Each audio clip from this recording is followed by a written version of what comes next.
Alors que nous sommes réunis ici aujourd'hui à Glasgow, nous savons que l'histoire jugera la réponse de notre génération à cette menace, non pas par notre degré d'ambition, mais par les mesures pratiques que nous prenons.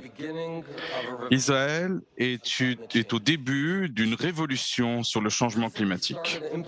Récemment, nous avons commencé à mettre en place notre plan en 100 étapes, ce qui signifie que nous faisons actuellement plus pour promouvoir les énergies propres et réduire les gaz à effet de serre qu'à tout autre moment de l'histoire de notre pays. Pour la première fois, Israël s'engage à réduire ses émissions de gaz à effet de serre à un niveau net de zéro d'ici à 2050 et à éliminer progressivement l'utilisation du charbon d'ici 2025. Oui, nous faisons des progrès, mais soyons réalistes. Israël est un petit pays.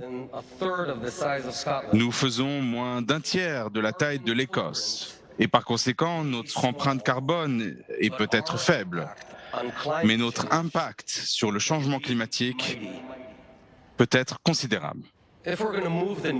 Si nous voulons faire bouger les choses, nous devons contribuer la source d'énergie la plus précieuse d'Israël. L'énergie est la matière grise de notre peuple. C'est ce qui alimente notre innovation et notre ingéniosité. C'est là qu'Israël peut créer une réelle différence. 60% d'Israël a beau être un désert, nous avons néanmoins réussi à le faire fleurir. Nous avons beau être situés dans une des régions les plus arides de la planète, nous avons réussi à devenir le premier pays au monde en matière d'innovation dans le domaine de l'eau. En tant que pays qui compte le plus grand nombre de start-up par habitant au monde, nous devons canaliser nos efforts pour sauver notre monde. Les changements de comportement, cependant, ne nous permettront d'effectuer qu'une partie du chemin. Nous avons besoin de nouvelles inventions et de nouvelles technologies qui n'ont pas encore été imaginées.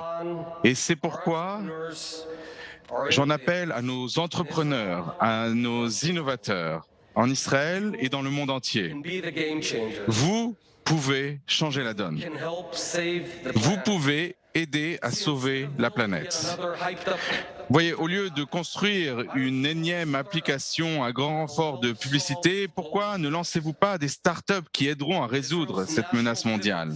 Le tournant national d'Israël vers les solutions climatiques ne peut être réalisé qu'avec le bon écosystème. C'est pourquoi j'ai créé un groupe de travail qui s'appelle le bac à sable vert afin de fournir des fonds aux entrepreneurs pour les aider à veiller que leur chemin soit exempt d'obstacles bureaucratiques. Mes amis, en travaillant aujourd'hui à la sécurité des personnes, nous œuvrons également à la résilience de demain, où nos enfants respireront un air plus pur, boiront une eau plus propre et vivront dans un monde qui traite la planète mieux que nous ne l'avons fait. Israël peut devenir la nation de l'innovation climatique et nous sommes prêts à monter la voie. Merci beaucoup.